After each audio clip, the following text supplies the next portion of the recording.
Morning. Welcome to ISOL 531 M40 Access Control. I am Dr. Sal. I'll be your professor. So first, and I'll repeat this again and you'll see it on Blackboard, our residency is 10-6 through 10-8 in the Washington, D.C. campus area. So please make plans accordingly. If you need to contact me for any reason, my email address is on Blackboard along with all the other information. So for what are we going to be covering? Access control. How do we get into computers? The first thing you're going to be doing is getting the book, Access Control and Identity Management. As you know, it's included. Make sure you get the lab portion of it also. Each week you'll be working out of the book. There's tests, there's quizzes, and labs that you must complete. So please make sure when you get the book, you get everything included. And this is also listed on Blackboard, so please take a look and see what's there. What are we going to be covering? What is access control? Who do we control? Who do we have access? Who should have access to our systems? Who do we allow in? How do we allow them in? So we're going to look at that. An important part of access is the human side. We could put the best protection in the world, and a simple phone call to someone overrides everything that we put in place. So we're going to look at the human side, it's called. We're going to look into that. What is the risks involved with letting someone who doesn't belong in?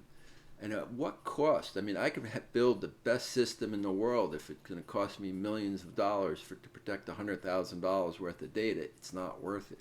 So we're going to look at that, balancing that. How do we control the systems? Something that's often overlooked, physical security. Who do we allow into the system? Who do we allow in the building? Are they escorted? Do they have to have badges? Who can move around the building? And that's what we want to look at. So it's not just looking at, hey, this is the build. We have the best system in place, but we don't have any building security. So building security is a big part of it. Today, post-COVID, remote workers. How do we control them? How do we know that they're doing what they say they are? They say what they are, and they're doing what they're saying they're doing. So this has become a major issue for all major companies. And if you've noticed in the news, a lot of companies are pulling back, saying we want you back in the office for whatever the reason may be. There's a whole bunch of different reasons for that. But remote work is here to stay. How do we know that we could get the workers doing what they say and they are who they are? So remote working is becoming a huge part of everything that we do. Also testing. How do we test to make sure that it is? Penetration testing. I know where I used to work, we had companies that would say, yep, we signed a contract. They're called white hat hackers, and they ethical hacking if you want. And they would provide us a list. They would go through and hack into our systems and let us know what issues we had and what we should do to fix it. So testing's a big part of that. We're also going to look at standards. For in the health industry, there's certain standards we need to follow. Banking, auto, every industry has standards on access control, and we want to make sure we follow those. And why do we want to reinvent the wheel when we know if there's a standard out there? All we need to do is follow it. So we're going to look into that. And lastly, we're going to look at the different laws.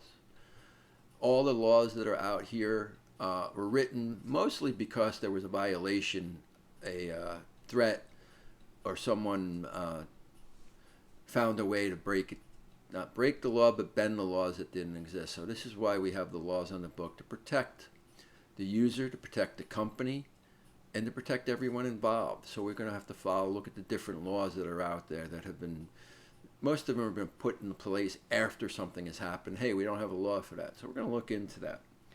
So class, every week we're going to have your discussion question. So please make sure you look at that. Each week I'm looking at it right now. The residency is listed on Blackboard. October 6th, the Washington campus. We start Friday night. Please make plans accordingly. Each week you will have a required, discussion question or a lab assignment or a paper. Also, look at the plagiarism. Please fill that out under week 1. Week 1, you're going to look at fill out the complete plagiarism, introduce who you are, answer to a few of your classmates, I'm going to look at Smart Card. So look at that.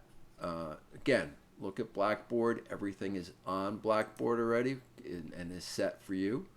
Each week it will open up on Friday afternoon for the next week coming up. But each week you will have an assignment. You will have a discussion question. There also are some quizzes and tests that you'll have to take. So please look at Blackboard, do the reading, do the lab work. If you do have any questions, please do not hesitate to email me. I'm looking forward to working with you over the next couple of weeks. Well, actually the next couple of months. We start on August 28th, I believe. Yes, we start August 28th and we go to mid-December. So please get the material. Questions, please reach out to me. Thank you. Have a wonderful day. Looking forward to working with you.